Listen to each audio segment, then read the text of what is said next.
çfarë do të bëje nëse gruaja që varrose para 8 vitesh do të hapte derën dhe do të shikonte drejt në sy? Liridon Kelmendi qëndroi i ngrirë në verandën e shtëpisë së tij të braktisur të fëmijërisë, me zemrën që i rrithte aq fort sa duke sikur do t'i shpërthente nga krahërori.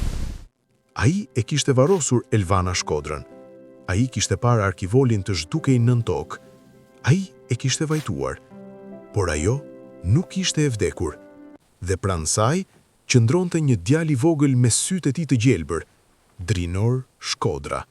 Djali që ai kurrë nuk e dinte se ekzistonte. Në një moment të vetëm, Liridoni kuptoi se e gjithë jeta e tij ishte ndërtuar mbi një gënjeshtër. Një gënjeshtër aq mizore sa vinte nga personi që ai kishte besuar më shumë, nga nëna e tij. Historia e sotme flet për tradhti, sekrete të varrosura dhe për një baba që duhet të zgjedhë mes gjakut dhe së vërtetës. Para se të fillojmë, sigurohuni ta pëlqeni këtë video, ta abonoheni në kanal dhe të na tregoni në komente nga po na ndiqni, sepse ajo që Liridoni bën më pas do t'ju trondit. Liridoni Kelmendi kishte ndërtuar një jetë që nga jashtë dukej e përsosur. Në moshën 35 vjeçare, ai zotëronte 3 ndërtesa tregtare në qendër të qytetit, 2 komplekse apartamentesh pranë liçenit dhe një kompani ndërtimi që mbante mbiemrin e tij me shkronja të mëdha çeliku mbi hyrje. Mëngjeset e tij nisnin me ekspres të zi në një zyrë me mure xhami që shihte horizontin në zgjerim të Tiranës. Ditët i mbusheshin me takime, kontrata, negociata dhe kënaqësinë e heshtur të shikimit të shifrave që lëviznin në favor të tij. Vishej me kujdes, jo për mod, por për kontroll. Kostume të errta të qepura sipas masës, këpucë të lustruara, një orë argjendi që pasqyronte dritën sa herë ngrinte dorën për të parë orën. Gjithçka tek ai sugjeronte stabilitet. Brenda nuk kishte asnjë stabilitet. 8 vjet më parë, ai kishte varrosur gruan e tij. Elvana Shkodra kishte vdekur në atë që policia e përshkroi si një aksident tragjik me makinë.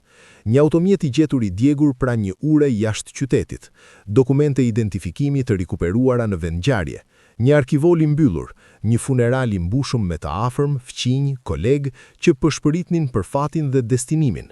Liridoni kishte qëndruar pranë varrit pa ndier tokën nën këmbë. Pas asaj dite, ai ndaloi t'i lejonte vetes të ndjente diçka thellë. Puna u bë vendi ku mund të ekzistonte pa u thyer. Ai jetonte vetëm në një apartament modern në blok, i rrethuar nga xhami dhe beton. Frigoriferi mbante ushqime të thjeshta, kos, ullinj, buk nga furra poshtë pallatit, një enë me tavë kosi të porositur nga një restorant aty pranë kur harronte të gatuante. Rall ulej në tryezën e ngrënjes, shumicën e mbrëmjeve hante në këmbë pranë banakut të kuzhinës, duke lexuar raporte në telefon. Në murin e dhomës së gjumit ishte një fotografi e kornizuar që nuk e kishte hequr kurrë. Elvana duke buzëqeshur ditën e dasmës, flokët e mbledhura but pas koke, syt plot shpresë. Nuk e shikonte shpesh, por nuk e largoi asnjëherë. Prona në rrugën Maple kishte qëndruar e pashfrytzuar që nga vdekja e saj. Ishte shtëpia e vogël ku kishin jetuar pas martesës, pranë shtëpisë së fëmijërisë së tij. Nuk ishte vlerë sentimentale në terma biznesi, por një projekt i ri zhvillimi kërkonte që e gjithë ajo rresht shtëpish të shitej. Investitorët donin një marrëveshje të pastër. Ai mund të merrte një shumë të konsiderueshme për atë strukturë të vjetër me mure të çara dhe oborë të ngushtë. Ishte një vendim praktik. Në një pasditë gri, Liridoni shkoi vet atje në vend që të dërgonte një agent. I tha asistentes së tij, Lirie Maloku, se donte ta inspektonte personalisht para se të firmoste dokumentet përfundimtare. Ajo mendoi se ishte thjesht kujdes profesional. Për të, nuk ishte rutinë. Ai nuk ishte hyrë në atë shtëpi që nga dita kur e kishte mbyllur me çelës pas vetes 8 vjet më parë. Lagja kishte ndryshuar pak. Fëmijë luanin futboll në asfaltin e pabarabartë. Një grua përkulej nga balkoni duke shkundur thërmira nga një mbulesë tavoline. Era e specave të skuqur vinte nga një dritare kuzhine e hapur. Kur parkoi para shtëpisë, porta varrej paksa anash, ndrysh ku kishte çar bojën. Muret e bardha ishin zbehur drejt griut. Barat e këqija rriteshin mes pllakave të shtegut. Ai qëndroi për një moment i palëvizur duke parë fasadën. Kujtoi ditën kur solli kutit përmes asaj dere kur u zhvendosën për herë të parë. Kujtoi Elvanën duke zgjedhur perdhe me lule të vogla blu. Kujtoi mbrëmjet kur uleshin në obor me fara luledhielli dhe çaj, duke folur për fëmijët që do të kishin dhe biznesin që ai donte të ndërtonte. Ajo shtëpi mbante versionin e tij që besonte se dashuria do të mjaftonte. Ai u afrua në verandë, shkallët e drulit kërcitën nën peshën e tij. Nxori çelsin e vjetër nga xhepi, por diçka i tërhoqi vëmendjen. Bari pranë hyrjes ishte prerë në mënyrë të pabarabartë, jo i Iridon Kelmendi stood frozen, his heart pounding. He had buried Elvana Shkodra. Lule qëndronte pranë derës me dhe të freskët brenda. Ai u vreun, prona ishte mbyllur zyrtarisht. Energjia elektrike duhet të ishte shkëputur, askush nuk kishte leje të ishte atje. Kur u afrua te dritarja e përparme, pa dritë, një shkëlqim i butë i gjerbërt lëviste pas perdeve. Pulsi i përshpejtua, vendosi pëllëmbën left mbi xham dhe pa brenda. Dhoma e ndjerjes nuk ishte bosh. Një divan kafe ishte vendosur aty ku ishte i vjetri, një tavolinë e vogël druri me lapsa me ngjyra të shpërndarur mbi të, një batanike e plotur mbi krahun e divanit. Në dysheme pranë tapetit ndodhej një makinë lodre e vogël dhe një palë atletesh fëmijësh. Dikush po jetonte atje. Nxehtësia ju ngrit në krahëror, ndjeu amërim fillimisht, të shprehtë dhe të menjëhershëm. Trokitja e tij në derë nuk ishte e butë, tingulli e honi brenda. Dëgjoj lëvizje, hapa të shpejt, doreza u rrotullua ngadalë. Dera u hap përgjysëm. Një grua qëndronte atje. Për një pjesë sekonde, mendja e tij refuzoi të pranonte atë që syt po shikonin. Fytyra ishte më e hollë, e plakur nga vitet, por ishte e njëjta fytyrë që ai kishte memorizuar, të njëjtat vetulla të harkuara, i njëjti shenjë vogël pranë buzës nga një rrëzim në fëmijëri që ajo ja kishte treguar dikur. Elvana. Ajri ju largua nga mushkrit. Shikimi ju ngushtua, bota dukej sikur u anua. Ajo e pa sikur kishte parë një fantazëm. Dora ju shtrëngua në skajin e derës. Buzët ju hapën, por fillimisht nuk doli asnjë tingull. Liridon, përshpëriti ajo. Ai nuk mund të lëviste, nuk mund të puliste. Trupi reagoi para se mendja ta kuptonte. Duart i dridheshin lehtë anash. Ti je e vdekur, tha ai, fjalët të thata e të thyera. Para se ajo të përgjigjej, një zë i vogël erdhi nga pas saj. Mami, kush është? Një djalë doli përpara, rreth 8 vjeç, i holl, flokë të errët që i binin mbi ball. Vishte xhinse me gjunjë të zbehur dhe një pulover të gjelbër paksa të madhe për trupin e tij. Ai e pa Liridonin me një kuriozitet të kujdesshëm. Sytë e djalit ishin të gjelbër, jo të ngjashëm, jo afër. E njëjta nuancë që Liridoni shihte çdo mëngjes në pasqyrë. Fëmia u afrua më pranë Elvanës dhe i kapi dorën. Kishte mbrojtje në qëndrimin e tij që nuk i përkiste një moshe kaq të vogël. Apo të shqetëson? Pyeti djali me zë të ulët. Liridoni ndjeu gjunjët t'i dobësoheshin. Vështroi fytyrën e fëmijës, duke kërkuar mohim. Forma e hundës, këndi i nofullës, shprehja e njohur kur përqendrohej. Ishte si të shikonte një fotografi të vetes në atë moshë. Elvana, arriti të thoshte. Kush është ky? Zëri i saj u drodh kur u përgjigj. Ky është Drinor. Emri u vendos rënd në kraharorin e tij. Drinor. Djali shikonte nga njëri i rritur te tjetri, i hutuar nga heshtja që po rëndohej mes tyre. Mendimet e Liridonit u përplasën me forcë.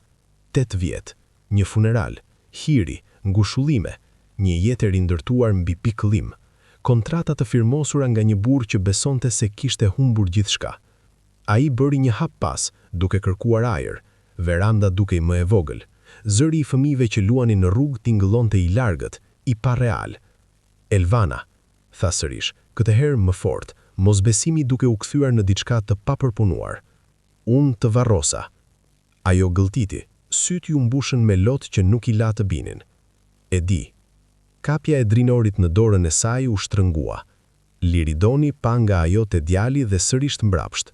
Pjesët në mendjen e tij po riorganizoheshin në një mënyrë që e friksonte. Nëse ajo ishte gjallë, atëherë aksidenti nuk ishte ashtu siç dukej. Nëse ajo ishte gjallë, atëherë funerali ishte ndërtuar mbi gënjeshtër. Nëse ajo ishte gjallë, atëherë ky djalë që qëndronte përpara tij mund të nënkuptonte vetëm një gjë. Ndjeu frikë tani, jo vetëm tronditje. Frikë nga ajo që kjo do të thoshte. Frikë nga ajo që ishte fshehur prej tij. Frikë nga sa shumë e jetës së tij ishte ndërtuar mbi një histori që mund të mos ishte e vërtetë. Zëri u doli pothuajse si pëshpërit. Nëse pije gjallë, tha ngadalë, sytë të fiksuar në të sajat. Atëherë gjithçka që kam besuar 8 vjet ishte një gënjeshtër. Shpreja e Elvanës u ashpërsua sërish.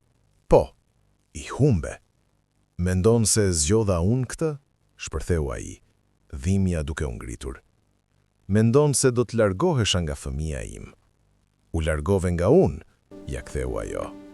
Sepse besoja se ishe zhdukur, tha ai. Çfarë duhet të bëja? Të hapja një varr? Drinori e shikonte, duke u përpjekur të kuptonte pikëllimin dhe semërimin e të rriturve. Gishtat e tij ishin shtrënguar në grushta. Liridoni vuri re si djali që ndronte paksa anash, duke mbrojtur nënën me trupin e tij. Askush nuk ja kishte mësuar atë qëndrim.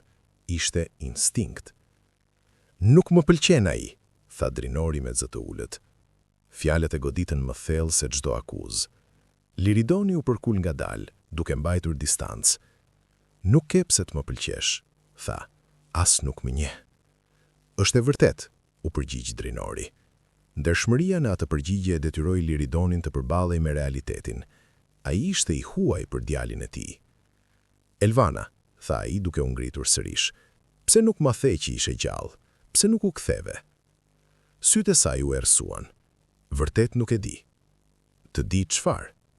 Ajo e pa sikur po matte nëse ai ishte gati të dëgjonte. Dita kur u zhduka nuk ishte aksident.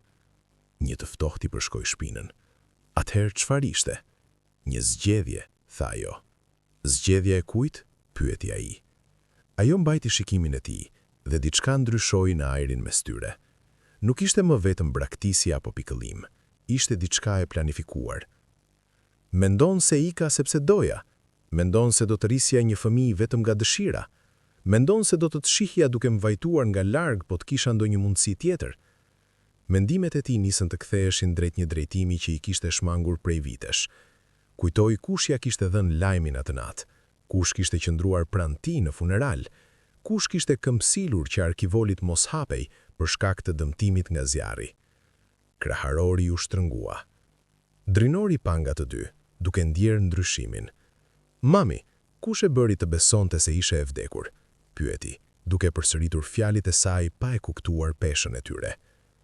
Pyetja ul brenda Liridonit si një shkëndim mbi dru të thatë. Kush e bëri të besonte se ajo ishte e vdekur?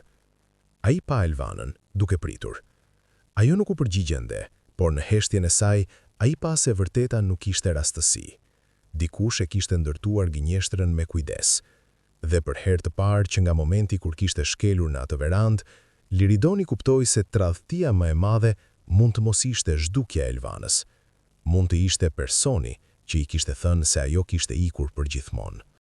Elvana nuk e ftoi menjëherë brende.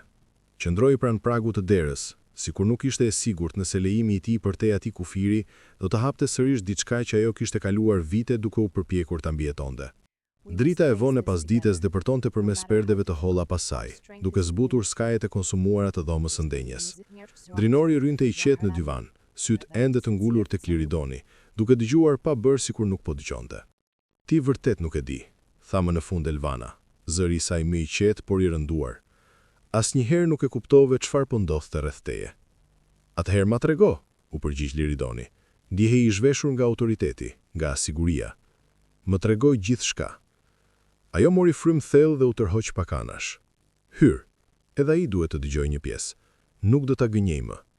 Shtëpia mbante aromën e salcës së domates dhe bukës së freskët. Mbi banakun e kuzhinës ishte një tenxhere me lugëm prej druri brenda. Avulli kishte ikur, por aroma qëndronte ende. Një tas i vogël me ullinj dhe djathtë të bardhë qëndronte i mbuluar me një pjatë. Ushqim i zakonshëm, një jetë e thjeshtë. U ulën në tavolinën e vogël pranë dritares.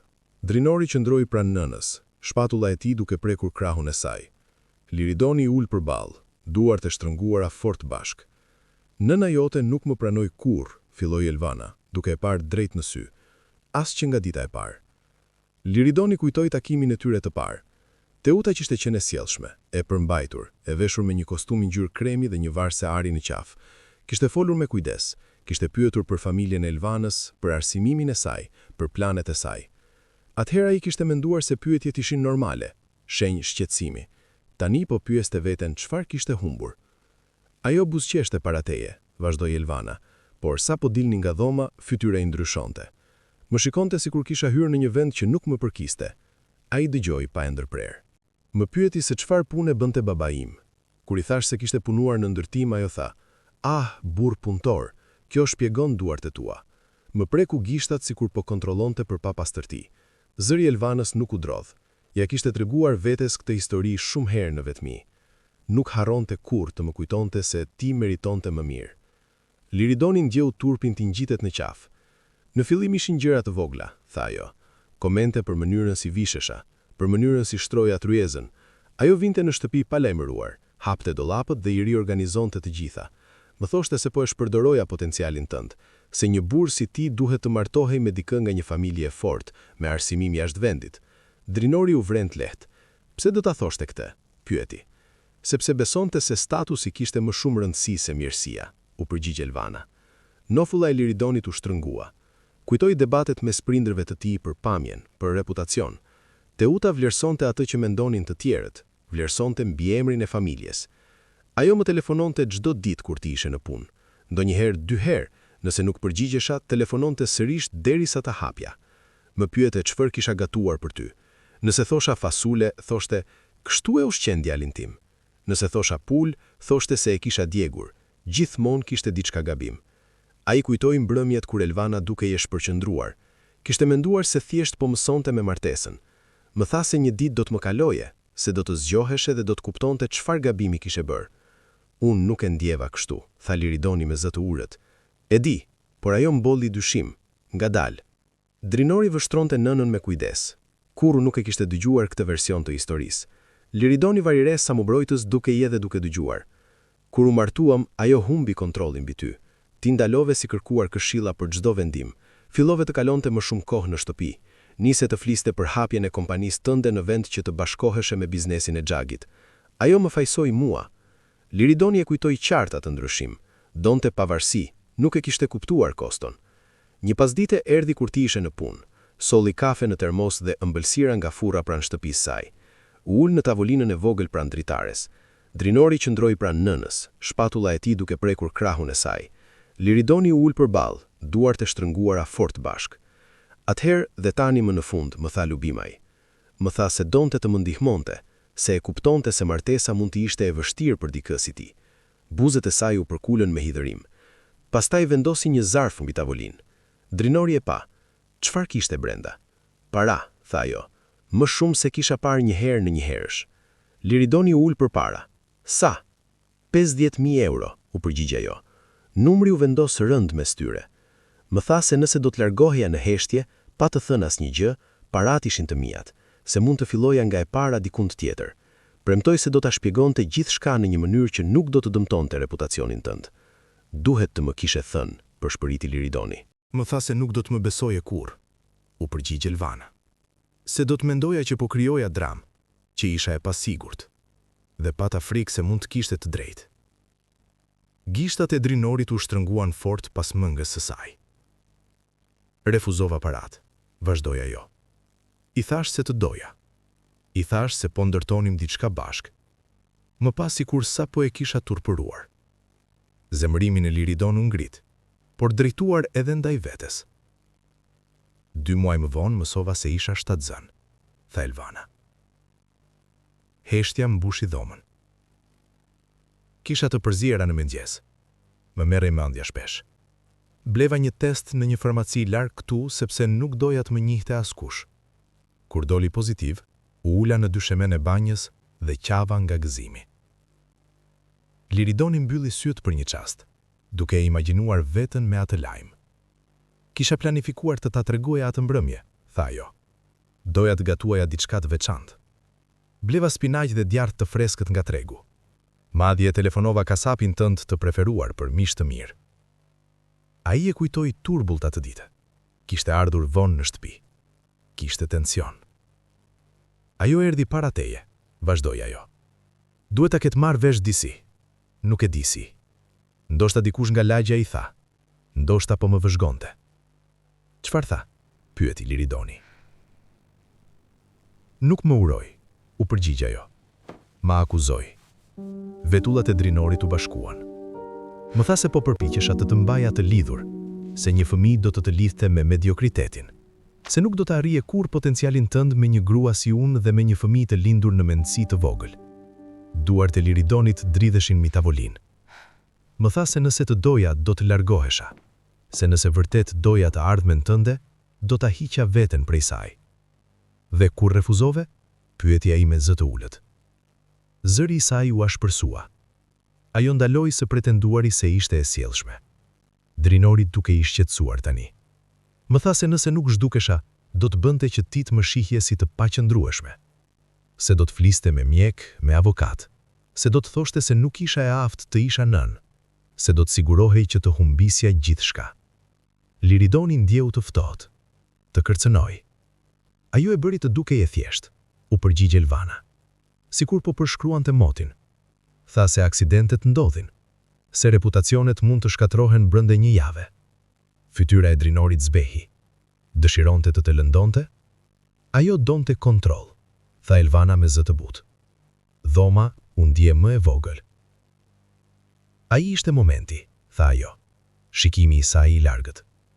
Momenti kur ndalova së pasuri frikë për veten dhe fillova të kem frikë për këtë fëmijë. Vendosi dorën butësisht mbi shpatullën e Drinorit. E kuptova se ajo nuk do të ndalonte. Jo derisa të isha zhdukur. Liridoni ndjeu diçka të qahet brenda tij. Kishte ditur gjithmonë që ëma ishte e rrept, kërkuese. Nuk e kishte imagjinuar kurrë një mizori kaq të llogaritur. Nuk u largova sepse ndalova së të dashuri, tha Elvana, duke e parë drejt në sy. U largova sepse besoja se qëndrimi do ta vinte fëmijën tonë në rrezik. Liridoni u mbështet tek ajo, duke përthithur çdo fjalë. Paketova një çantë të vogël. Rroba, disa kursima, dokumentat e mia. Prita derisa ti ishe në punë. I thash vetes se do të gjeja një mënyrë për të spjeguar gjithçka më vonë. Syt i mbushën, por nuk qaj. Zgjodha të ikja, në fund, sepse besoja se ishte e vetmja mënyrë për ta mbrojtur.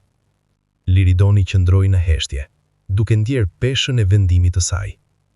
Dhe atë natë, shtoi ajo me zë të ulët. Gjithçka ndryshoi.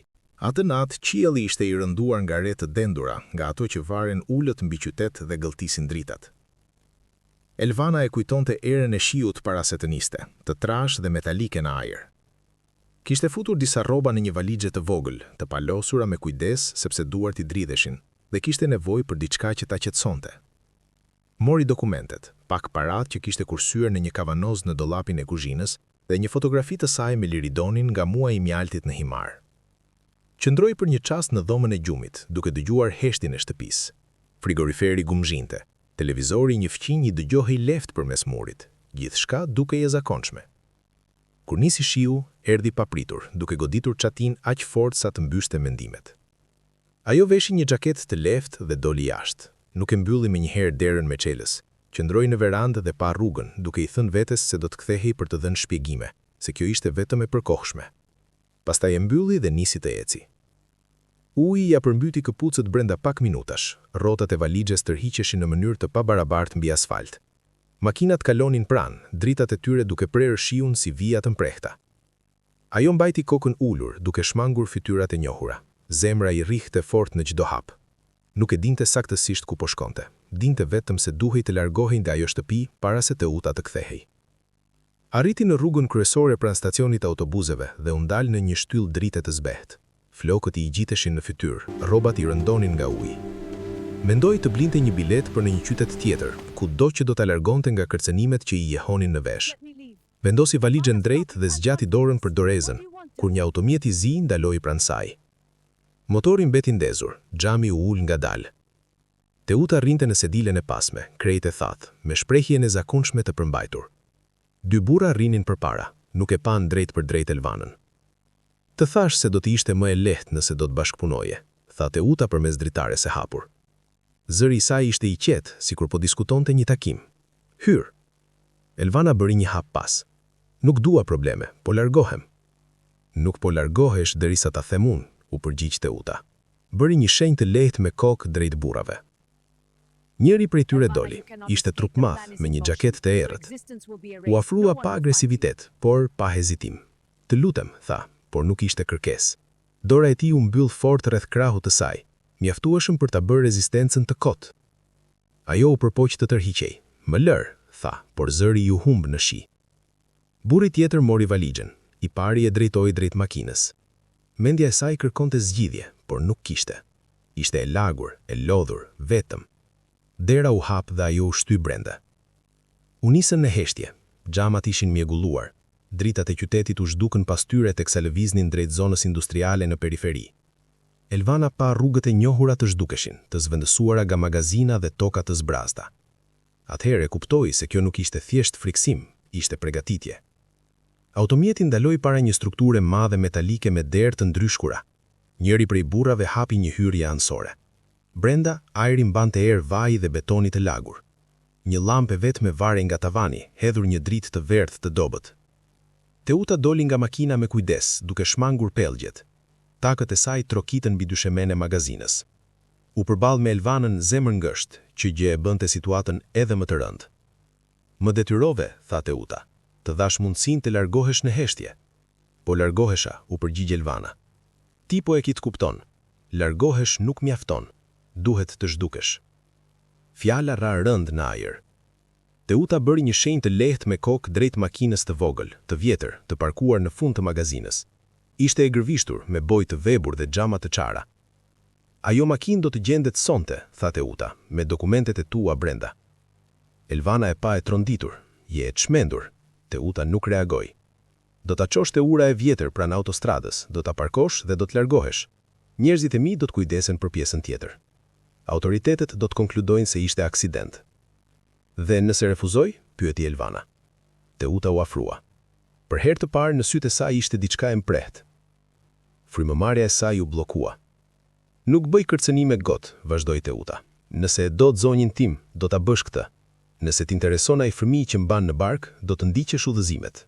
Dora e Elvanës shkoi instinktivisht te barku. Mendon se nuk e di, tha Teuta me zë të ulët. Ka mënyrat e mia. Ajo shtatzëni e ndërlikon gjithçka. Magazina u ndje më e ftohtë. Do të lësh portofolin, telefonin, dokumentet, tha Teuta. Gjithçka që të lidh me këtë emër. Që lasonte, Elvana Shkodra Kelmendi nuk do të ekzistojë më. Burrat vëzhgonin në heshtje. Elvana u ndje rrethuar nga diçka më e madhe se frika. Kërcënimet nuk ishin të zhurmshme, por ishin të sakta. Imagjinoj të debatonte, të luftonte, të ikte sërish. Imagjinoj të ndiqej, të tërhiqej mbrapsht, të heshte për gjithmonë. Mendimi që fëmia I palindur mund të përdorej si presion I shtrëngoi kraharorin. Po liridoni?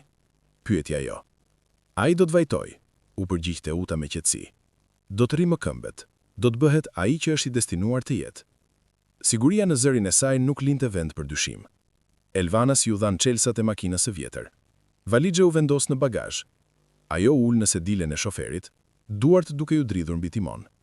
Motori u kollit para se të ndizej. Ajo voziti vetëm në përshi drejt urës.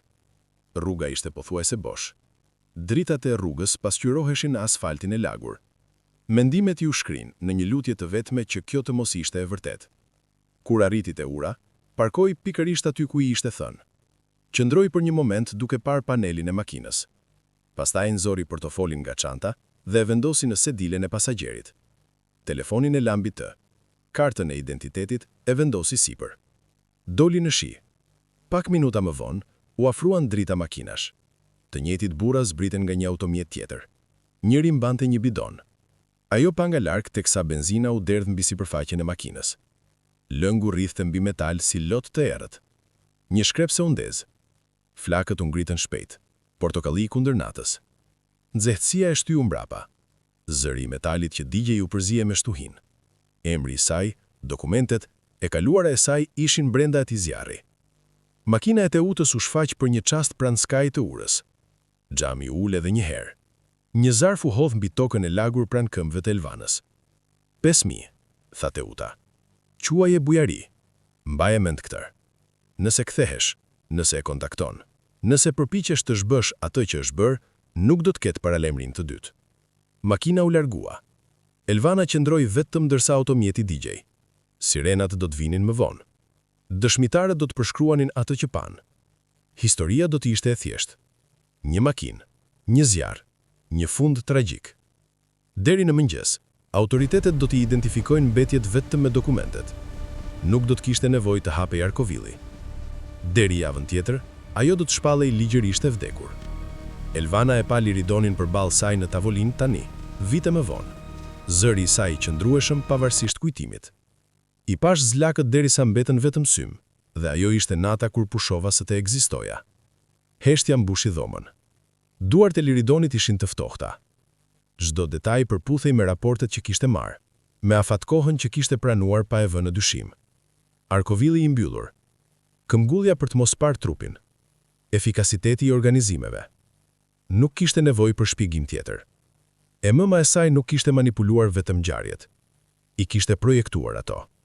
Dhe në atë moment, Liridoni e kuptoi plotësisht dhe pas një dyshim, se gruaja që e rriste kishte orkestruar shkatrimin e martesës së tij, vjedhjen e 8 viteve të jetës së tij, dhe varrimin e rremtë të një personi të gjallë. Liridoni nuk priti deri në mëngjes. Sapo Elvana mbaroi së foluri, ai doli nga shtëpia në rrugën Maple dhe kaloi qytetin me një heshtje brenda vetes që ndihej më e rëndë se zemërimi. Rrugët ishin ende të mbushura me trafik mbrëmjeje. Familjet ktheheshin në shtëpi me çanta ushqimesh në duar. Një shitës po mbyllte tezgen e vogël me fruta pranë cepit, duke sistemuar portokallet në arka plastike. Bota lëvizte normalisht, pa e ditur se diçka brenda tij ishte thyer.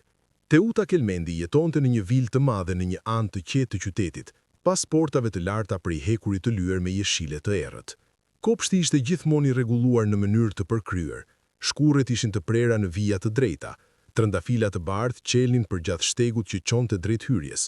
Çdo dritare ishte e pastër, edhe dritat brenda shtëpisë dukeshin të vendosura me qëllim. Liridoni parkoi në obor pa lajmëruar më parë. Dera e përparme u hap para se ai të mund të binte zilen. Teuta qëndronte aty me një fustan të gjatë blu të errët, flokët e mbledhura me kujdes, një byzylik i holl ari në kyçin e dorës. Dukej saktësisht si gjithmonë, e përmbajtur, elegante e paprekshme. Duhet të më kishe thënë se po vije, tha ajo me qetësi. Do të kisha përgatitur darkën. Ai hyri brenda pa ju përgjigjur. Ajri mbante një aromë të lehtë buke të freskët dhe perimesh të pjekura. Nga kuzhina vinte zhurma e butë e diçkaje që zjente. Një tas kristali me bajame dhe fiq të thatë qëndronte mbi tavolinën e dhomës së ndenjes. Nuk do të qëndroj gjatë, tha ai. Teuta mbylli derën pas tij, duke shizbet. Ulu, do të sjell çaj. Nuk dua çaj, u përgjigj ai. Ajo ndaloi, duke e vëzhguar më me kujdes. Çfarë ndodhi? Shkova në rrugën Maple, tha ai. Një lëvizje lehtë kaloi në fytyrën e saj, por u zhduk shpejt. Ajo shtëpi e vjetër, mendova se do ta shisje. Po, u përgjigj ai, derisa gjeta dikë që jetonte aty. Teuta eci drejt dhomës së ndenjes dhe u ul ngadalë.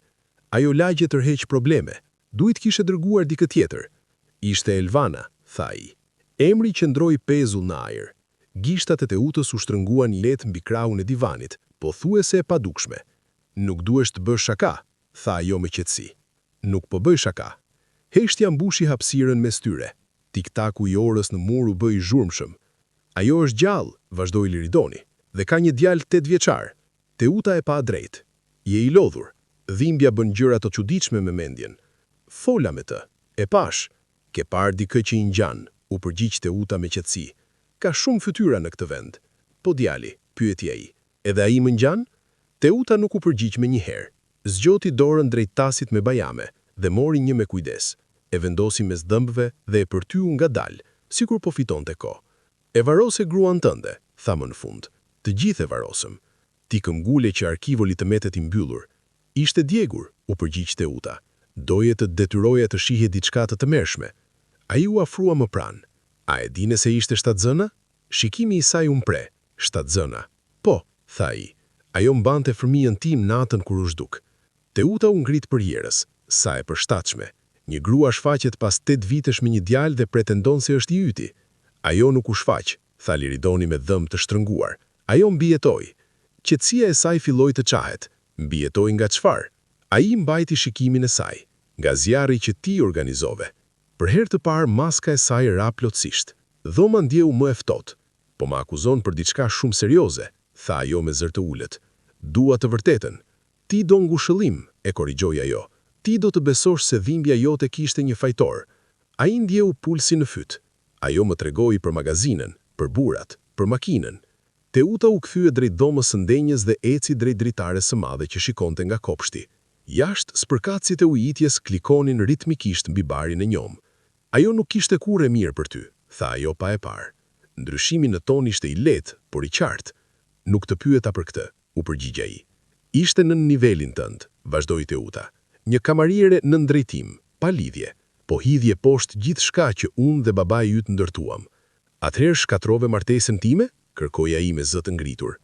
Ajo u kthye drejt tij, në sytë e saj nuk kishte frikë, vetëm bindje. Ti më mbrote. Ai e pa sikur e shifte për herë të parë. Ishte duke u humbur, tha ajo. Ndale se të mendonte për zgjerim, ndale se të frekuentonte evente të rëndësishme. Doje një jetë të vogël. Një jetë të vogël, përsëriti ai, një jetë të kufizuar nga bota e saj, tha ajo. Ti ishe i destinuar për më shumë. Dhe kush e vendosi këtë? Pyeti ai. Unë, u përgjigja ajo pa hezitim. Siguria e zërit të saj e goditi si thik. Nuk kishe të drejtë, tha ai. Je nëna jote, u përgjigja ajo. Gjithçka që bëra ishte për ty. Ti sa juat vdekjen e saj. Këtë herë ajo nuk e mohoi. Hoqa një problem, tha ajo. Fjala e goditi fizikisht. Ajo nuk ishte problem, tha ai. Ishte gruaja ime. Ishte pengesë, këmbguli Teuta. Ishte në prag të mediokritetit. Ti më bëre të besoja se ishte e vdekur, tha ai. Zëri tashmë duke ju dridhur. Qëndrova pranë varrit të saj. Vajtove, u përtigja ajo, dhe pastaj u rrite. Ai nuk mund ta pajtonte gruan përballë me atë që dikur i mbante dorën në rrugës për në shkollë. E kërcënove ndërsa ishte shtatzan, tha ai. Ajo po të manipulonte me atë shtatzani, tha Teuta me ashpërsi. Fëmijët i lidhin burrat me dobësi. Ai bëri një hap pas, sikur ishte goditur. Ajo mbante djalin tim, tha me zë të ulët. Nëse është i yti, u përgjigj Teuta. Dyshimi në tonin e saj ndezi diçka të egër brenda tij. Ti organizove gjithçka, tha ai ngadalë. Magazinën, zjarrin, historinë. Ajo nuk u drodh. Po, tha. Pranimi ishte i thjeshtë, i kontrolluar. Pagova për të, e organizova. U sigurova që të mos kishte gjurmë. Frymëmarrja e tij u bë e çrregullt. Të pash duke u shembur, vazhdoi ajo, dhe e dija se ishte nevojshme. Dhimbja mpreh ambicien. Të pash duke u thyer, përshpëriti ai, dhe u rindërtove më i fortë, tha ajo. Ai hodhi sytë rreth dhomës, mobiljet e shtrenjta, dyshemete lustruara, fotografitë e kornizuara të ceremonive dhe arritjeve. Nuk ndjen asnjë pendes, pyeti ai. Ajo e pa drejt, asnjë. Fjala ra me përfundim. Më vodhe 8 vite, tha ai. Të dashnjë të ardhme, e korrigjoi ajo. Po djali im, pyeti ai. Buzët e Teutës u shtrënguan. Nëse zgjedh të përfshihesh sërish me atë grua, do të pendohesh. Është kërcënim? Është paralajmërim, tha ajo. Emri im ka pesh, edhe yti. Mos e dëmto. Nuk do t'i braktis, tha ai. Fytyra e saj u ashpërsua. Nëse e zgjedh atë mbi familjen tënde, nuk do t'jesh më i mirëpritur këtu. Ai ndjeu diçka brenda tij të kalonte nga mosbesimin e qartësi. Do të thuash se nuk do të jemi mirëpritur në këtë shtëpi, sepse familja ime nuk kufizohet nga këto mure. Teuta u afrua. Mendonir, gjithçka që ke erdhi përmes nesh, përmes këtij emri. Jo, u përgjigj ai. Gjithçka që kam erdhi përmes punës dhe përmes udhëzimit, tha ajo. Përmes kontrollit, ja ktheu ai. Dhoma u zgjyt në heshtje. Nëse del tani, tha ajo ngadalë, del vetëm. Ai mbajti shikimin e saj. Teksa u kthye drejt derës, ai e kuptoi plotësisht se gruaja që e rriti atë kishte zgjedhur ambicien mbi njerëzoren. Nuk shihte më një nën mbrojtëse, shihte llogaritje. Kur arriti te hyrja, u ndal. Nëse i afrohesh atyre, tha pa ngritur zërin, nëse përpiqesh të prekësh sërish jetën e tyre, nuk do të hesht. Ajo e pa papulitur. Bëj kujdes, u përgjigj ajo. Lufta brenda një familje lë plag që nuk shërohen. Ai hapi derën. Tashmë i ka lënë, tha ai. Dhe në atë moment, distanca mes nënës dhe djalit u bë diçka që nuk mund të riparohej. Policia mbërriti mëngjesin tjetër, para se dielli të kishte ngrohur plotësisht rrugicën e ngushtë. Zëri i sirenës preu qetësinë e rrugës Maple dhe bëri që drinori të kërcej nga tavolina e vogël e kuzhinës ku po hante bukë me gjalp dhe mjalt. Elvana mbeti e ngrirë, me filxhanin e çajit në gjysmë të rrugës drejt buzëve. Liridoni ishte kthyer herët, pa mundur të flinte, dhe qëndronte pranë dritares kur makina e patrullës ndaloi përpara portës. 2 oficerë zbritën, njëri më i moshuar me sy të lodhur dhe një blok shënimesh në dorë. tjetri më i ri, duke vëzhguar shtëpinë me lëvizje të shpejta. Fqinjet hapën pak perdet. Një burr i moshuar përballë ndaloi së fshiri verandën, duke bërë sikur nuk po shikonte. Fytyra e Elvanës u zbardh. Ajo i ka thirrur, përshpëriti. Liridoni nuk ishte nevojë të pyeste kush. U drejtua nga dera para se të binte trokitja. Zëri ishte i fortë dhe zyrtar. Ai e hapi me qetësi. Mirëmëngjes. Oficeri më i moshuar e pa drejt. Jeni Liridon Kelmendi? Po. Kemi marrë një ankesë nga Teut Kelmendi për pushtim të palishëm të kësaj prone. Ajo pretendon se persona të pa autorizuar kanë hyrë brenda. Drinori qëndronte pas Elvanës në korridor, duke shtrënguar mëngën. Nuk ishte parë kurrë polic kaq pranë shtëpisë së tij. Syti lëviznin nga uniformat tek fytyra e Liridonit. Kjo është shtëpia ime, tha Liridoni me ton të baraspeshuar. Askush nuk është këtu në mënyrë të palishme. Oficeri i ri hodhi syt përtej tij në dhomën e ndenjës. Duhet ta verifikojmë. Mundeni, u përgjigj Liridoni, duke u tërhequr anash. Por kuptoni që është çështje familjare. Oficerët hynë, duke hedhur syt mbi mobiljet modeste, vizatimet e fëmijës të ngjitura në mur, këpucët e vogla pranë derës. Gjithçka duke e jetuar, por e pastër. Oficeri më i moshuar u kthye nga Elvana. Zonjë, emri juaj? Elvana Shkodra, u përgjigj ajo. Zëri i qëndrueshëm pavarësisht tensionit. Sa kohë keni që jetoni këtu? Prej disa vitesh, tha ajo. Oficeri pa sërish Liridonin. A e keni autorizuar këtë? Liridoni ja kthoi shikimin pa hezitim. Po, i kam dhënë leje. Gënjeshtra ju vendos në krah çor si një gur. E dinte që afatet nuk përputheshin. E dinte që e vërteta ishte më e ndërlikuar, por ta thoshte do të nënkuptonte pranga në kyçet e saj. Drinori e vëzhgonte me kujdes. Konfuzioni në fytyrën e gjalit ishte i dukshëm. Liridoni e ndjeu pa e parë drejt për drejt. Oficeri i ri ngriti vetullën. Nëna juaj thot ndryshe. Nëna ime nuk kontrollon pronën time, u përgjigj Liridoni. Oficeri më i moshuar mbylli bllokun ngadalë. Nëse pronari deklaron se është dhënë leje, nuk kemi bazë për largim. Megjithatë ju këshillojmë ta zgjidhni konfliktin privatisht. Do ta bëjmë, tha Liridoni. Oficerët u larguan. Makina e patrullës u nis, duke lënë pas një heshtir të brisht. Drinori bëri një hap përpara. Ti gënjeve, tha me zë të ulët. Liridoni urkoq pak që të ishin në të njëjtin nivel. E mbrojta nënën tënde. Por the që gënjeshtra është gabim, këmsinti Mirinori, duke kujtuar diçka që Elvana i kishte thënë më parë. Është, pranoi Liridoni, por ndonjëherë zgjedh të keqen më të vogël për të parandaluar diçka më të rëndë. Drinori nuk duke i bindur. U kthye te tavolina e kuzhinës dhe pa bukën me gjalp që ishte mbetur pa prekur. Elvana mbylli derën dhe u mbështet pas saj, frymëmarrja e çrregulluar. Ajo nuk do të ndalet, tha. Jo, nuk do të ndalet. Emocioni nuk mjaftonte më. Emërimi ishte shprehur tashmë. Tani duheshin prova. Do të shkoj tek babai, tha Liridoni. Elvana e pa me pasiguri. Do të na ndihmoj? Do të na ndihmoj nëse e di të vërtetën. Bashkim Kelmendi jetonte në një shtëpi më të vogël në periferi të qytetit, larg kopshteve të rregulluara të vilës së Teutës. Oborri i tij kishte hardhie rrushi të mbështetura mbi një skelet metalik dhe një stol druri pranë hyrjes. Kur Liridoni arriti, bashkimi ishte ashtë, duke prerë domate të freskëta për drek dhe i vendosur me kujdes në një pjatë pranë djathit të bardhë dhe ullinjve. Brenda shtëpisë, ajri mbante aromë origani dhe buke të pjekur. Bashkimi dëgjoi pa u ndërprerë ndërsa Liridoni tregonte gjithçka. Magazinën, zjarrin, kërcënimet. Kur mbaroi, bashkimi u mbështet në karrige. Fytyra e rënduar. E kam ditur gjithmonë që nëna jote ishte e rrept, por këtë nuk e kam imagjinuar. Më duhen prova, jo akuza. Bashkimi u ngrit dhe shkoi te një dullap druri në konç të dhomës. Nga një sirtar nxori një dosje të thellë me dokumente. Gjatë divorcit, kopjova çdo dokument financiar. Nuk i besoja. I shtrin letrat mbi tavolinën e ngrënies. Pasqyra bankare, dokumenta pronësie, lista transaksionesh. Gishti i Liridonit ndalej mbi një transfer të madhe. Valley Security Services, lexoj me zë. Data përputhet me javën e aksidentit të supozuar. Janë 2 pagesa, një para, një pas.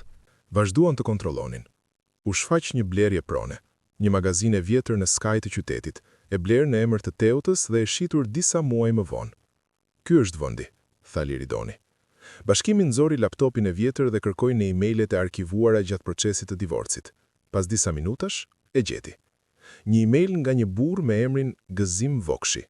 Mesazhi ishte i shkurtër. Çështja është trajtuar sipas kërkesës, në pritje të transfertës përfundimtare. Pulsi i Liridonit u rit. Kjo është. Bashkimi pohoi ngadalë. Tregon koordinim. Kush është ai? Pyeti Liridoni. Pronari i Valley Security në atë kohë, u përgjigj Bashkimi. E mboj mend emrin nga një mosmarrveshje kontrate vite më parë. Gjetën një numër të vjetër kontakti të bashkangjitur në email. Liridoni e telefonoi pa hezitim. Telefoni ra disa herë para se një zë i kujdesshëm të përgjigjej. Po? Jeni Gëzim Vokshi? Kush po pyet? Jam Liridon Kelimendi. Heshtja ushtrinë e linj. Kam dokumente që ju lidhin me nënën time dhe me një ngjarje 8 vite më parë, tha Liridoni. Dua të takohemi. Në përgjigje pati hezitim. Ka kaluar shumë kohë. E di. Nëse po më kërcënon, po ju jap mundësinë të thoni të vërtetën para se ta çoj këtë te autoritetet. Burri nxori frymën me zë. Ku? Ran dakord të takoheshin atë pasdite në një kafene të qetë pranë zonës industriale. Kafeneja ishte pothuajse bosh kur Gëzimi mbriti. Duke i më i moshuar se në fotografit online, flokët ishin thinjur në tëmtha. Shmangu kontaktin me sy në fillim. Nuk e ke idenë se në çfarë po futesh, tha me zë të ullët pasi dëgjoi historinë e plot. Më thuaj çfarë ndodhi, u përgjigj Liridoni. Gëzimi fërkoi ballin. Nëna jote na punsoi, paguajti mirë, tha se ishte çështje personale që kërkonte diskrecion, e sa juam skenën saktësisht siç u kërkua. Po trupi? Pyeti Liridoni.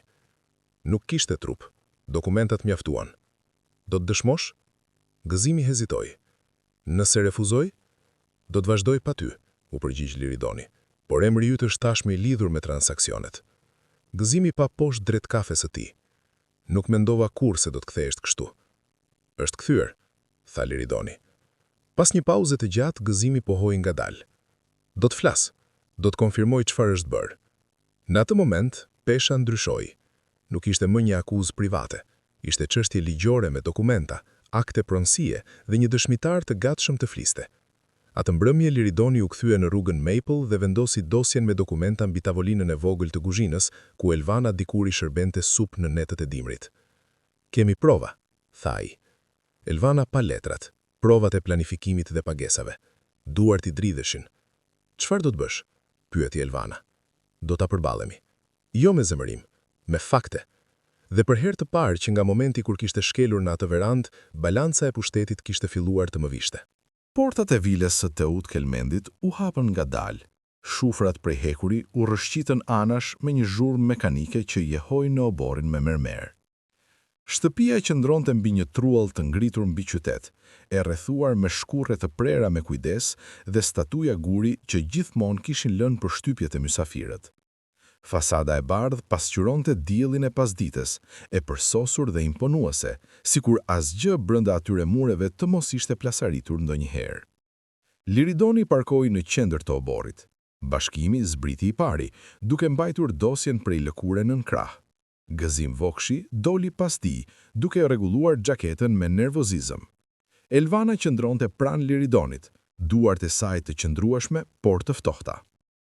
Nuk kishin ardhur si vizitor, kishin ardhur me prova. Dera kryesore u hap para se të trokisnin.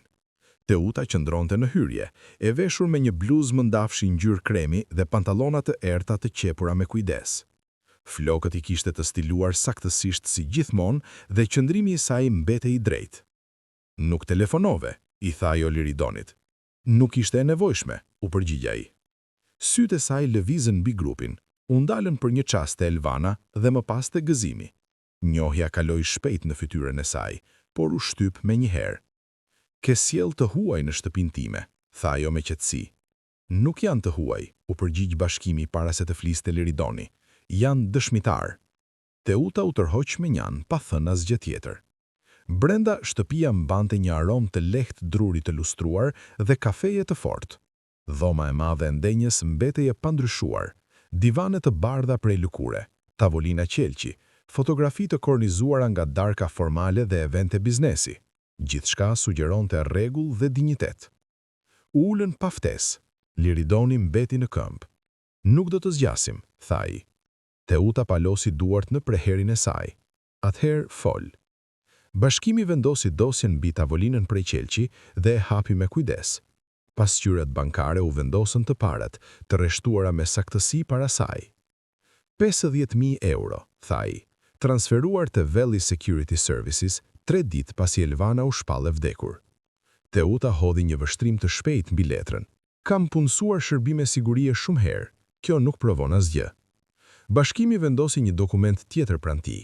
Një transfer tjetër 2 javë më vonë, e njëjta kompani. Heshtia mbushi dhomën, e trash dhe e matur. Liridoni bëri një hap përpara dhe vendosi një email të printuar pranë dokumenteve. Kjo konfirmon marrëveshjen. Teuta nuk e preku letrën. Shikimi i saj u zhvendos te gëzimi. Ti, tha ajo me zë të ulët, nuk e kujtoj emrin tënd. Gëzim Vokshi, u përgjigj ai. Zëri i tij u drodh në fillim, por u forcua ndërsa vazhdoi. Ju punësuat kompaninë time 8 vite më parë, ju udhëzuat të Sajonit një aksident fatal. Teuta u mbështet lehtë pas. Kjo është absurde.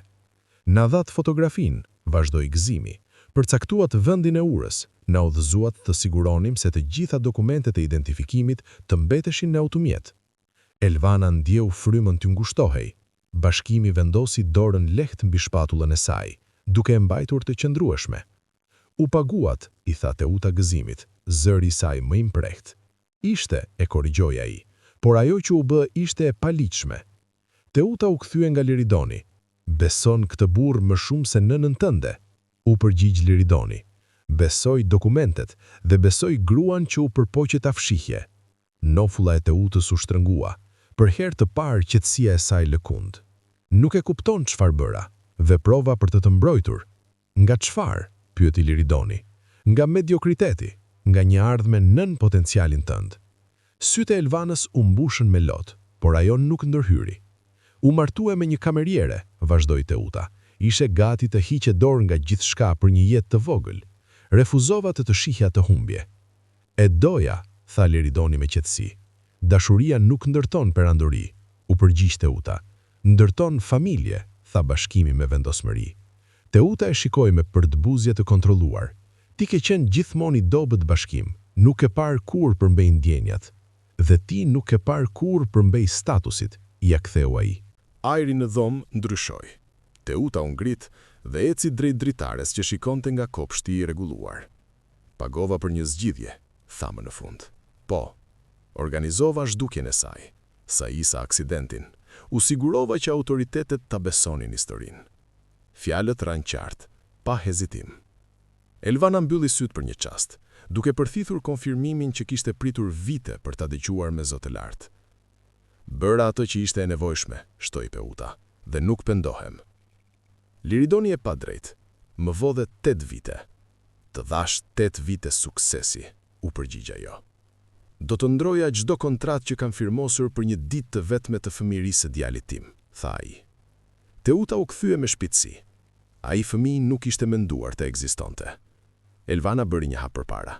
Ai ekziston, tha me vendosmëri, dhe do të rritet duke ditur çfarë u përpoqe të bëje.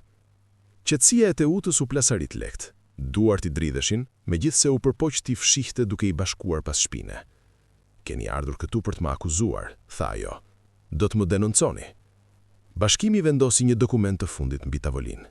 Ishte përgatitur më parë. Kjo është një marrëveshje ligjërisht e detyrueshme, shpjegoi Liridoni. Nuk do të kontaktosh më kurrë Elvanën apo Drinorin, nuk do të afrohesh banesës së tyre, nuk do të ndërhysh në jetën e tyre. Në këmbim, nuk do të paraqesim sot një kallëzim penal. Teuta e lexoi dokumentin me kujdes. Dhoma mbeti e heshtur përveç tiktakut të lehtë të orës në mur. Do ta kërcënosh nënën tënde me burg? Pyeti ajo Liridonin. Kërcënove gruan time me vdekje, u përgjigj ai. Shprehja e saj u ashpërsua, por nën të dukej një shpresë holle pa sigurie. Nëse e firmos këtë, tha me zë të ulët, do të largohesh. Po, u përgjigj Liridoni. Dhe edhe ti.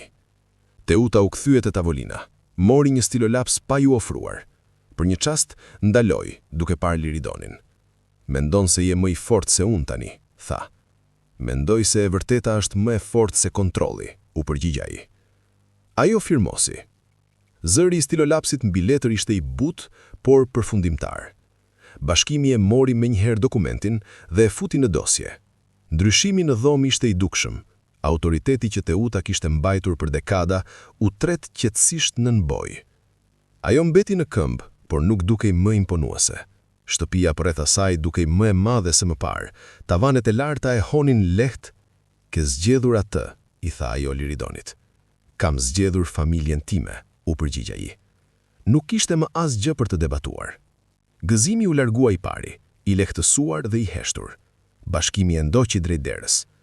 Elvana kaloi pranë Teutës pa thënë asnjë gjë. Shpatullat e tyre u pokën, por asnjëra nuk u kthye. Liridoni u ndal në prag, hodhi një vështrim të fundit pas. Teuta qëndronte në qendër të dhomës, rrethuar nga mobiljet e bardha dhe fotografitë e kornizuara të një jete të ndërtuar mbi reputacionin. Drita e pasdites hynte përmes dritareve të larta, duke ndriçuar pluhurin në ajër që kishte kaluar pa u vënë re për vite. Ajo dukej më e vogël se shtëpia që kontrollonte. Ajo e mbylli derën pas vetes. Brenda vilës, Teuta mbeti vetëm në pallatin e saj të zbrazët, me një heshtje më të rëndë se çdo akuzë. Shtëpia në rrugën Maple dukej ndryshe atë mbrëmje. Ajri nuk mbante më tensionin e kërcënimit apo urgjencës, por as nuk ishte plotësisht i qetë. Ishte i brisht, si një dhomë që kishte mbijetuar një stuhi, por që ende mbante erën e shiut në muret e saj. Drinori rinte ulur në dysheme pranë tavolinës së vogël, duke rreshtuar futbollistët plastik në vija të rregullta. Televizori ishte ndezur, por me zë të fikur. Çdo pak sekonda ngrinte syt nga Liridoni dhe Elvana, duke ndjerë se diçka serioze do të thuhej.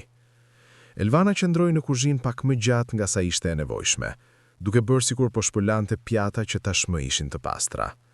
I duheshin ato sekonda për të qetësuar frymëmarrjen. Liridoni u mbështet te dera, duke vëzhguar në heshtje drinorin, duke studiuar mënyrën si djali shtynte flokët nga balli me të njëjtin gjest të shpërqendruar që ai vetë kishte pasur si fëmijë. "Drinor," tha Elvana me butësi, "a mund të vish të ulesh pak me ne?" Djali ngriti me njëherë kokën. E kuptonte tonin më mirë se shumë të rritur. U ngrit, la lodrat të rreshtuara dhe eci drejt divanit. U ul me styre, por pak më afër nënës. "A do të kthehet policia?" pyeti i pari. "Jo," u përgjigj Liridoni me qetësi. "Nuk do të kthehen." Drinori pohoi me kokë, por nuk u çlodh. Elvana i mori dorën. Pëllëmba e saj ishte pak e lagësht. "Ka disa gjëra që duhet të t'i kishim thënë më herët," filloi ajo. "Gjëra për baban tënd." Sytë e Drinorit u mprehen. "Ti më the që ai iku." Elvana gëlltiki me vështirësi. "Të thash atë që mendova se do të mbronte, nuk ishte e gjitha e vërteta." Drinori u kthye ngadalë nga Liridoni. Shikimi i tij ishte i qëndrueshëm dhe kërkues. "Bëhet fjalë për ty?" "Po," u përgjigj ai. Dhoma ishte e qetë, përveç zhurmës së largët të një motori që kaloi në rrugë. "Babai yt nuk iku sepse nuk të donte," tha Elvana me kujdes. "Ai besonte se unë kisha vdekur." Drinori u vrent. "Si mund ta besoj dikush këtë?" "Sepse kështu ju tha," tha Liridoni, dhe e pranova pa bërë mjaftueshëm pyetje. Drinori e përpunoi këtë në heshtje, pa duart e tij. "Pra, ai nuk e dinte që unë ekzistoja?" "Jo," u përgjigj Elvana. "Dhe tani e di?" "Po." Drinori u kthye plotësisht nga Liridoni. Shikimi i tij ishte i qëndrueshëm dhe kërkues. "Ti e babai im?" "Jam," tha Liridoni. Fjalët u ndjen më të rënda të thëna me zë. Drinori e studioi fytyrën e tij, sikur po e krahasonte me reflektimin e vet. "Pse nuk kërkove më fort?" pyeti. Në tonin e tij nuk kishte akuzë, vetëm hutim dhe lëndim. Liridoni nuk shmangu shikimin. "Isha i thyer," tha me ndershmëri, "dhe sepse i besova personit të gabuar, besova atë që më thanë, nuk e vura në dyshim kur duhej." Drinori priti sikur kërkonte më shumë. "Duhet të kërkoja prova," vazhdoi Liridoni. "Duhet të shikoja përtej asaj që më dhanë. Nuk e bëra, ishte gabimi im." "Më ka munguar?" pyeti Drinori. "Po," u përgjigj Liridoni pa hezitim, "edhe para se ta dija që ekzistoja. Për vite ndjeva se diçka mungonte. Nuk e kuptoja çfarë." Drinori e përthithi këtë në heshtje. "Mami qante ndonjëherë, natën." Liridoni pohoi. Ajo mbarti gjithçka vetëm. Sytë e Elvanës u mbushën me lot, por ajo nuk ndërhyri. Drinori pa këpucët e tij. Në shkollë disa fëmijë thonë se babarët premtojnë gjëra dhe nuk kthehen. Nuk mund ta ndryshoj atë që kam humbur, tha Liridoni me kujdes, por mund të vendos çdo të bëj tani e tutje. Kështu thonë të gjithë, u përgjigj Drinori. Ke të drejtë, fjalët janë të lehta, qëndrimi është më i vështirë. Drinori e pa sërish. A do të qëndrosh edhe nëse jam i zemruar? Po. Edhe nëse nuk të besoj? Po. Edhe nëse nuk të thirr baba? Një heshtje e vogël u vendos mes tyre. Mund të më thirr si të ndihesh rahat, tha Liridoni. Nuk më detyrohesh për asnjë titull. Drinori e mendoi këtë. Nuk dua të thirr baba ende. Është në rregull. Mund të më thirr Liridon, tha me kujdes. Është në rregull. Drinori pohoi ngadalë, sikur po testonte qëndrueshmërinë e marrëveshjes. A do të zihesh sërish me gjyshen? Pyeti Drinori. Jo, u përgjigj Liridoni. Ajo pjesë ka mbaruar. A është ajo e keqe? Pyeti Drinori me zë të ulët. Ajo bëri zgjedhje që lënduan njerëz, tha Liridoni. Ne nuk do të lejojmë që ato zgjedhje të na lëndojnë më. Drinori u mbështet pas në divan. Pëlhura mbante një aromë të lehtë detergjenti dhe supës që Elvana kishte gatuar më herët. Në tavolinë kishte ende thërime buke të freskët dhe një pjatë të vogël me kastravec dhe djathë të bardhë. A doje një djalë? Pyeti papritur Drinori. Liridoni buzëqeshi lehtë. Doja një familje. Nuk e dija që e kisha tashmë. Drinori hezitoi. Nëse je babai im, a ngjaj me ty? Po, tha Elvana me zë të butë. Ngjan. Drinori e pa më me kujdes Liridonin. Sytë e tu janë jeshil. Edhe të tut, u përgjigj Liridoni. Lëviz vetullat kur mendon, shtoi Drinori. Vërtet? Po, edhe unë e bëj. Një buzëqeshje e vogël, po thuajse e turpshme, ju shfaq në fytyrë. Mund të pyes diçka tjetër? Vazhdoi. Çfarë të duash? Tha Liridoni. Nëse qëndron, do të vish në ndeshjet e mia në shkollë? Po. Edhe nëse jam i dobët në futboll? Do të vi nëse fiton apo humbet. Drinori e pa me kujdes, duke matur sinqeritetin. Dhe nëse bëjnë ndonjë gabim, do ta përballojmë bashk, nuk do të largohem. Shpatullat e Drinorit u çlodhën pak. Mami thot se burrat largohen kur gjërat bëhen të vështira. Unë nuk po largohem, tha Liridoni thjesht. Heshtja që pasoi ishte ndryshe nga më parë, më pak e mprehtë. Drinori u afrua pak më shumë, megjithse nuk u mbështet plotësisht. Mungove golin tim të parë, tha me zë të ulët. E di, u përgjigj Liridoni, dhe më vjen keq. Mungove tortat e ditëlindjes sime, vazhdoi Drinori. Po, mungove kur më ra dhëmbi i parë. Po, Drinori ndaloi. Nuk mund t'i kthesh ato. Jo, pranoi Liridoni, por mund të shohësh të tjerat. Po, sytë e Drinorit u mbushën pak, por ai i fshiu shpejt lotët. Nuk donte të qante lehtë. Mund të mendoj pak? Pyeti Drinori. Sigurisht, tha Liridoni. Në zërin e tij nuk kishte presion. Papritur Drinori u përkol përpara dhe përqafoi Liridonin në rreth belit. Përqafimi ishte i shpejt në fillim si një provë, pastaj u shtrëngua. Krahët e Liridonit u mbyllën në rreth tij me kujdes, jo shumë fort, duke i lënë hapësirë nëse donte të largohej. Drinori nuk u largua. E mbështeti kokën në kraharorin e Liridonit. Dukesh i vërtet, murmuriti. Jam, tha Liridoni me zë të butë. Elvana i vëzhgonte ata, frymarrja e saj e çrregullt por e qetë. Tensioni që kishte mbajtur mbi supet për vite, dukej se po zbutej pak. Pas një çasti, Drinori u tërhoq pak. Nuk jam gati të thras babi, përsëriti. Është në rregull. Do të thras Liridon për tani. Është në rregull. Drinori pohoi. Ndoshta më vonë. Kur ti jesh gati, tha Liridoni. Drinori hodhi syt nga dritarja, ku dritat e rrugës po ndizeshin. Do të vish nesër? Po. Pas shkolle? Po. Drinori dha një pohim të vogël, të vendosur. Atëherë do të shoh nëse e mban premtimin. Do ta mbaj. Drinori mori futbollistët nga dyshemeja dhe i çoi në dhomën e tij. Hapat e tij ishin më të lehtë se më parë. Elvana nxori frym ngadalë. Është kujdesshëm, tha. Ka arsye të jetë, u përgjigj Liridoni. Por të përqafoj, shtoi ajo. Po. Qëndruan për një çast në dhomën e ndenjës të qetë. Ajri nuk ndihej më i rënduar nga frika. Ishte i pasigurt, por me shpresë. Lart, dëgjohej zëri i drinorit që murmurite lehtë, ndërsa rregullonte sërish lodrat. Shpresa nuk erdhi me zurmë, hyri me kujdes, si një mysafir që nuk është i sigurt se do të pranohet. Atë natë, qëndroi. Mëngjesi hyri ndryshe në rrugën Maple pas përballjes. Drita kaloi përmes perdeve të holla pa peshën e vjetër të frikës. Shtëpia ende mbante placaritjet e saj, bojën e zhveshur pranë kornizave të dritareve, dhe rasat e pabarabarta në verandë, por nuk dukej më si një vend fshehjeje. Dukej si një shtëpi që kishte mbijetuar diçka dhe ishte gati të merrte frymë. Elvana u zgjua para të tjerëve, si gjithmonë. Zakoni e kishte mësuar trupin e saj të çohet herët, të përgatitej para se dita të kërkonte shumë. Lëvizi në heshtje drejt kuzhinës, vendosi një xhezve të vogël me kafe mbi sobë dhe preu domate të freskëta pranë djathit të bardhë dhe ullinjve mbi një pjatë qeramike të krisur.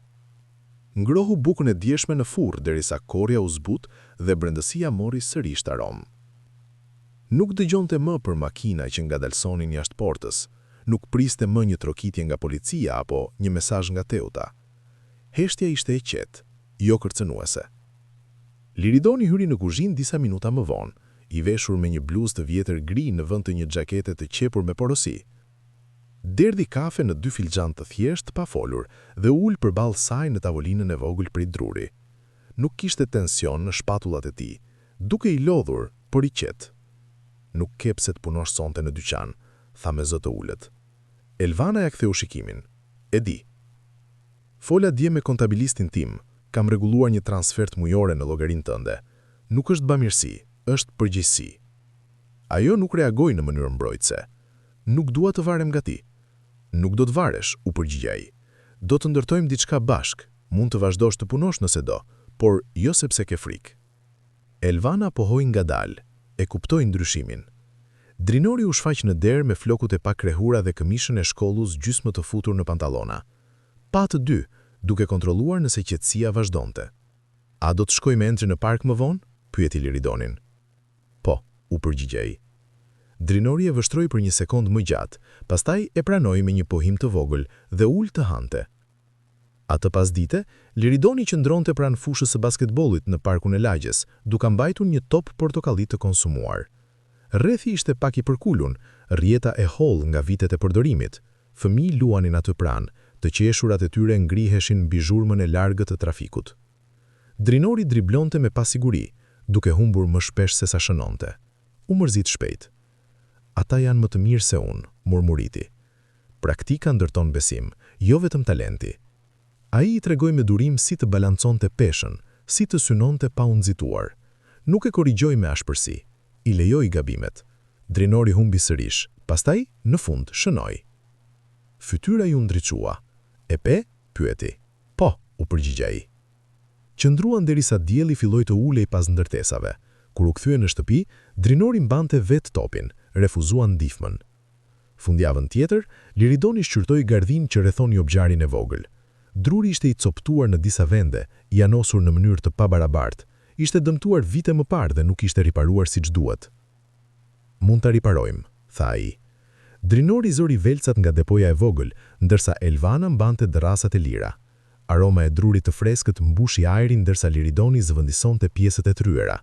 Duart e tij të mësuara të firmosnin kontrata, u mbuluan me pluhur dhe gërvishtje. Drinori e vështronte me kujdes. E di si bëhet kjo? Pyeti. Më mësoi babai im, u përgjigj Liridoni. Ai i drejtoi duart e Drinorit, duke i treguar si të mbante gozhdën drejt para se ta godiste. Djali u përqendrua dep, me gjuhën e shtypur lehtë pas dëmbëve. Në mbrëmje, gardi qëndronte më drejt. Brenda, Elvana përgatiti darkën. Gatuaj speca të mbushur me oriz dhe mish të grirë, aromatizuar me majdanoz dhe piper të zi. Kuzhina u mbush me ngrohtësi dhe ritmin e qëndrueshëm të jetës së zakonshme. Hëngrëm bashk pa tension. Biseda lëvizi lehtë mes historive të shkollës dhe planeve të vogla për javën që vinte. Më vonë, Liridoni solli kova boje nga makina, ngjyrë kreme butë për muret e jashtme. Nuk e shpalli në mënyrë dramatike. Ditët në vijim u kaluan duke lyer ngadalë fasadën e përparme. Drinori zhyti furçën shumë thellë në fillim, duke lënë vija të pabarabarta. Liridoni e korrigjoi me butësi. "Më pak boj", shpjegoi ai. "Lëvizje e qetë." Elvana lyente pranë tyre, duart e saj të qëndrueshme. Shtëpia gradualisht kaloi nga grije neglizhuar në një ton më të ngrohtë. Fqingjet e vunë re dhe i përshëndetën hapur tani. Askush nuk përshpëriti. Një mbrëmje, ndërsa rrinin në verandë duke parë qiellin të merrte ngjyrë portokalli, Drinori mbështeti kokën në krahun e Liridonit. "Je ende këtu", tha. "Po." "Nuk u largove pas javës së parë." "Jo." Drinori ngriti kokën. "Do të largohesh kur gjërat të bëhen sërish të vështira?" "Nuk do të largohem", u përgjigj Liridoni. "Ditët e vështira nuk ndryshojnë vendin tim." Drinori e pranoi këtë në heshtje. Nuk kishte më nevojë ta testonte me pyetje të mprehta. Në anën tjetër të qytetit, në vilën e madhe të bardhë, Teut Kelmendi rrinte vetëm në një tavolinë ngrënie të lustruar, të shtruar për një person. Shtëpia mbetej e papërlyer. Stafi lëvizte në heshtje në sfond.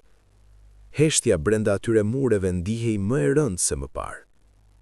Ajo mbante një filxhan çaji që ishte ftohur prej kohësh. Shtëpia jehonte lehtë nga mungesa e zërave. Fotografit në mur tregonin buzëqeshje formale dhe festime të inskenuara. Asnjëra nuk pasqyronte ngrohtësi. Ajo kishte ruajtur kontrollin për vite, por kontrolli nuk mbushte dhoma të zbrasta. Në rrugën Maple, të qeshura dilnin nga dritaret e hapura. Drinori i ndiqte topin në obor, ndërsa Liridoni bënte sikur nuk e kapte me kohë. Elvana qëndronte në prag, duke i parë me një shprehje ku ankthi ishte zvendësuar nga një paqe e kujdesshme. Atë natë, të tre ulën afër njëri tjetrit në divan, duke planifikuar përmirësime të vogla për shtëpinë. Drinori sugjeroi të mbillnin lule pranë gardit. Elvana propozoi perde të reja për dhomën e ndenjes. Liridoni ofroi të riparonte çatin para dimrit. Ishin biseda të zakonshme. Ky ishte thelbi. Para gjumit, Drinori u ndal në korridor. "Natën e mirë, Liridon", tha. "Natën e mirë." Emri kishte më pak hezitim se më parë. Elvana fiku dritin e kuzhinës dhe qëndroi pranë Liridonit për një moment. "Na zgjodhe ne", tha. "Zgjodha atë që ka rëndësi", u përgjigj Liridoni. Nga dritarja e hapur, hynte aroma e lehtë e bojës së freskët dhe ajrit të mbrëmjes. Shtëpia që dikur simbolizonte dhimbje, tani mbante shenja riparimi. Gjurmë gishtash mbi bojën e lagur dhe zërin i një fëmije që praktikonte driblimin në obor. Vila e Teutës mbeti e qetë dhe e largët. Në rrugën Maple kishte filluar një themel i ri, jo prej marmeri apo xhami, por të vërtetës thënë hapur dhe premtimeve të mbajtura me prani. Dikur pushteti i kishte ndarë, të vërteta i sollën sërish bashk. Dashuria e ndërtuar mbi të vërtetën u tregua më e fortë se pushteti i ndërtuar mbi gënjeshtra.